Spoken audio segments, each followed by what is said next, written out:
Hello दोस्तों, जय हिंद। तो दोस्तों आप सभी को स्वागत है। तो हम लोग जैसा कि कर सकते हैं कि बिहार में चुनाव है और उससे कर सकते हैं कि कुछ संबंधित जो ऐसी जानकारियाँ हैं या कर सकते हैं कि एज ए विद्यार्थी के रूप में भी हम लोग अपने सिलेबस से संबंधित कुछ ऐसे प्रश्न हैं, जिसको इसके माध्यम से जानने का प्रयास करेंगे। तो यहाँ पर हमें जो है कि डबल चीज़ों का ध्यान रखना है, ठीक है? जहाँ पर हम कर सकते हैं कुछ समाज के अंदर जागरूकता के साथ-साथ हम अपने विषय से संबंधित कुछ जानकारी को है ना जानने का प्रयास करेंगे। तो देखिए आइए चलिए हम लोग जो है कि अभी चुनाव है, तो चुनाव को लेकर के हम लोग अभी पॉलिटिकल साइंस जो है पॉलिटिकल साइंस, ठीक है? जिसको बोलते हैं राजनीति शास्त्र, ठीक है? तो इससे संबंधित कर सकते हैं कि कुछ महत्वपूर्ण प्रश्नों की हम लोग चर्चा कर रहे हैं। तो आज हम लोग पॉलिटिकल साइंस क्या होता है, ठीक है? इसको समझेंगे और उसके बाद एक ऐसे प्रश्न की चर्चा करेंगे जो हमें बिहार वासियों को जानना चाहिए। अगर हम उस प्रश्न से अवगत नहीं होंगे तो हमें काफ़ी ज़्यादा कह सकते हैं कि समस्याओं का सामना करना पड़ेगा और साथ में बिहार का भविष्य जो है वो खतरे में रहेगा हमेशा। और इसका ज़िम्मेदार कोई नहीं, इसका ज़िम्मेदार बिहार का ओनली खुद जनता है। ये बात अगर जिस दिन हम लोग समझ गए कि बिहार का विकास की अगर पहला कोई ज़िम्मेदार या पहला कोई दोषी अगर है, तो वो है बिहार के जनता, यहाँ की सरकार नहीं है। क्योंकि सरकार आपको पता होगा कि हमारे यहाँ कौन-सा सरकार है? लोकतांत्रिक सरकार, लोकतांत्रिक शासन है और लोकतांत्रिक शासन में किसका शासन होता है? जनता का शासन, ठीक है? तो इसमें दोषी कौन होगा? जनता। क्योंकि आपके यहाँ कह सकते हैं कि जब लोकतांत्रिक शासन है, तो लोकतांत्रिक शासन के अंदर जो सारा शक्ति है, वो जनता के हाथों में दिया गया है। तो आप अपना शक्ति का सही उपयोग नहीं कीजिएगा, तो उसको भुगतेगा कौन? सोचिए। अगर आप ईमानदारी से वोटिंग कीजिएगा, आप जात-पात या धर्म, समझ आए कि नहीं? इन सारी चीज़ों से ऊपर उठ करके है ना, एक अच्छे उम्मीदवार का चयन कीजिएगा, तो 100% कह सकते हैं कि आपका राज्य का भविष्य सुंदर होगा और आपका भविष्य भी सुंदर होगा, ठीक है? तो आइए चलिए हम लोग देखते हैं पॉलिटिकल साइंस क्या है। तो देखिए पॉलिटिकल साइंस जो है, उसका आपको राजनीतिक का कह सकते हैं कि जो राजनीतिक शास्त्र है, उसे इंग्लिश में क्या बोलते हैं? उसे पॉलिटिकल साइंस कहते हैं। ये एक चीज़ हमें ध्यान रखना है, ठीक है? सिंपल तरीका से कि राजनीतिक शास्त्र को इंग्लिश में क्या बोलते हैं? Political science. हालाँकि देखिए आपको पॉलिटिकल साइंस जो है, वो सोशल साइंस के अंतर्गत पढ़ा जाने वाला विषय है, लेकिन ये भी एक अपने आप में साइंस है। क्योंकि देखिए साइंस वर्ड लगा हुआ है ना, तो ये भी एक साइंस के जैसा ही विषय है, ठीक है? बट हम लोग इसको पॉलिटिकल साइंस के अंदर सोशल साइंस के अंदर पढ़ते हैं, इसलिए इसे हम लोग जो है कि सामाजिक विज्ञान का विषय मानते हैं। इसको मानते हैं सामाजिक विज्ञान का विषय, यानी पार्ट ऑफ सोशल साइंस, ठीक है? तो इस तरह से हम लोग याद रखेंगे कि जो ये क्या है, ये पार्ट ऑफ सोशल साइंस है, मतलब सामाजिक विज्ञान का विषय है। अब देखिए जो राजनीतिक शास्त्र है, ठीक है? ये किस प्रकार का विषय है? तो देखिए आंसर इसी में है। इसको कहीं हम लोग जो है कि रटने का कोशिश नहीं करेंगे। अब इसको तोड़ करके समझिए। राजनीति को अगर देखिएगा तो ये होता है राज प्लस नीति, ठीक है? प्लस इधर आपका है शास्त्र। अब इसी में आंसर आपको मिल गया। देखिए राज का मतलब क्या होता है? राज का मतलब होता है शासन। ये कहते हैं कि अभी नीतीश कुमार का राज है, नीतीश कुमार का शासन है। नीति का मतलब क्या होता है? तो नीति का मतलब होता है विधि, ठीक है? और शास्त्र का मतलब क्या होता है? तो शास्त्र का मतलब होता है पुस्तक, या तो इसी को हम लोग बोलते हैं किताब या बुक, ठीक है?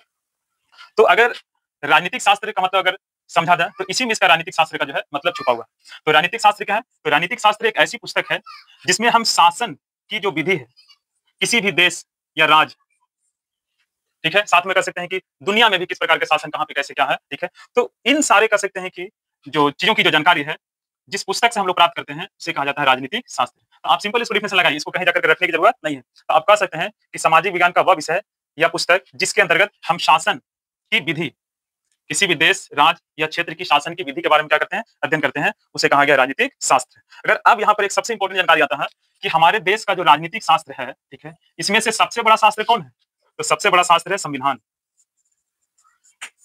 सबसे बड़ा शास्त्र कौन है? संविधान। क्योंकि हम लोग संविधान के बारे में भी थोड़ा बहुत जान लें।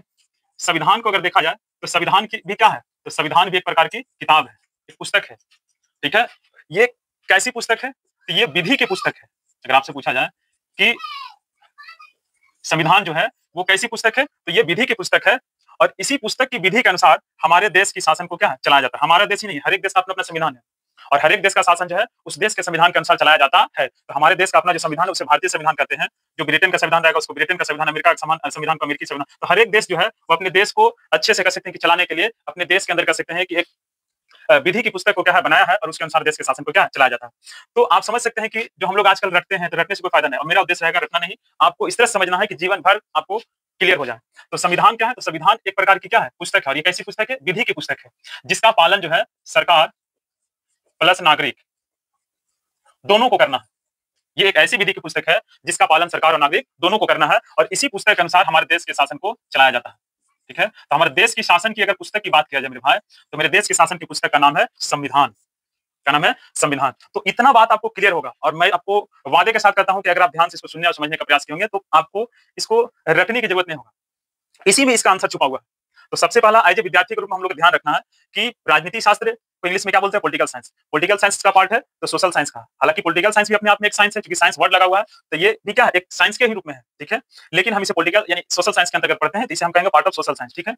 अब ये क्या है, तो ये राजनीतिक शास्त्र जो है वो एक पुस्तक है, और किसकी पुस्तक है, राजनीति की पुस्तक है। और राजनीति का मतलब क्या होता है, शासन की विधि, शासन की विधि। बोले देखा तो राजनीति शास्त्र जो है वो एक शासन की विधि की पुस्तक है, जिसमें हम अपने देश की शासन की जो विधि है, हमारे देश में कह सकते हैं कि शासन की विधि कैसी है, क्या है, किस प्रकार से हमारे देश के अंदर कह सकते हैं कि शासन है, और उस शासन में सरकार क्या होती है, जनता के पास क्या अधिकार होता है, ठीक है, यानी जो व्यवस्थाएं हैं वो कैसी है, क्या है, ये सारा जानकारी हमें कहां से मिलता है, पॉलिटिकल साइंस से, ठीक है। तो ये बात आप समझ गए होंगे। अगर आपसे पूछा जाए कि हमारे देश के शासन की अगर सबसे बड़ी विधि की अगर पुस्तक की बात किया जाए तो वो कौन रहता है, संविधान।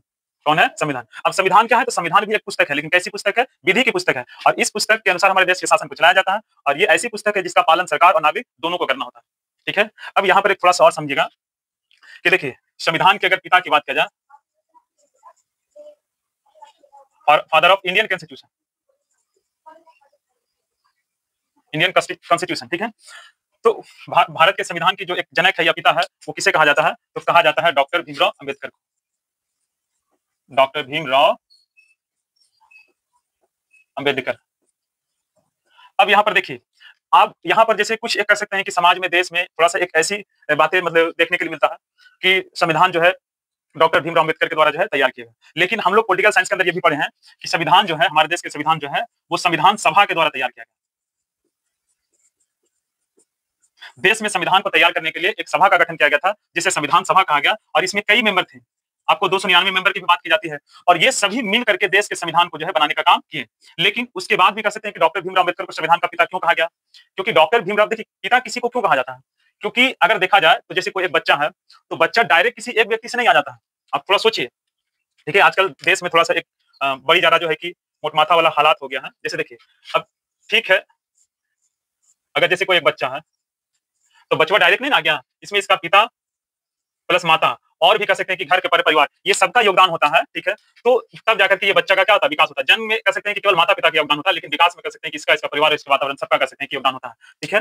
तो उसी तरीका से कह सकते हैं कि संविधान को बनाने में कह सकते हैं कि संविधान सभा के जितने भी सदस्य थे सबका योगदान था, ठीक है। लेकिन जैसे डॉक्टर भीमराव अंबेडकर जो थे वो प्रारूप समिति के अध्यक्ष भी थे, ठीक है, और इनका थोड़ा कह सकते हैं कि एक विशेष योगदान रहा, इसलिए इन्हें जो है कि संविधान के पिता की संज्ञा दिया गया, संविधान के पिता की क्या संज्ञा दिया गया। लेकिन ये एक माइंड से थोड़ा सा निकालना चाहिए व्यक्ति को, डायरेक्ट हम लोग किसी चीज को जो है कि एकदम कुछ एक अलग तरीका से जो हम लोग उसको ले लेते हैं, ये थोड़ा क्या है, गलत है। क्योंकि हमें पॉलिटिकल साइंस के अंदर ये भी हमें बताया गया है, ठीक है, कि संविधान सभा, संविधान को जो तैयार किया गया था वो किसके द्वारा तैयार किया गया था, तो संविधान सभा के द्वारा तैयार किया गया था, ठीक है। तो ये बात हमें समझना बहुत जरूरी है।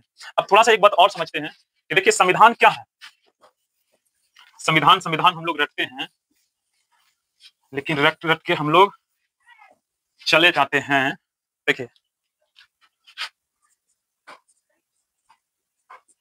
संविधान, तो देखिए इसको पढ़ने से ही पता चल रहा है कि संविधान का मतलब क्या है, इसी में इसका मतलब छुपा हुआ है। संविधान का मतलब सम प्लस विधान, सम प्लस विधान, मतलब संविधान क्या है, सम का मतलब क्या था, सम का मतलब होता है बराबर, सही भी होता है सम का मतलब, और विधान का मतलब क्या है, कानून। तो संविधान क्या है, संविधान एक ऐसे कह सकते हैं कि कानून की पुस्तक है, ठीक है, जिसके नजर में सब क्या है,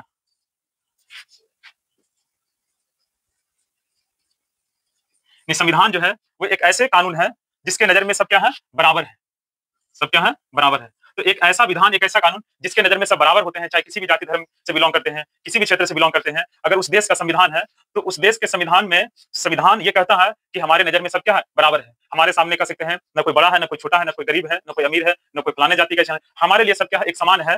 तो वैसे ही कह सकते हैं कि कानून को कहा जाता है संविधान। तो संविधान का मतलब याद रखिएगा कि वैसे कानून जिसके नजर में सब क्या होते हैं, एक समान होते हैं, उसे संविधान कहा जाता है।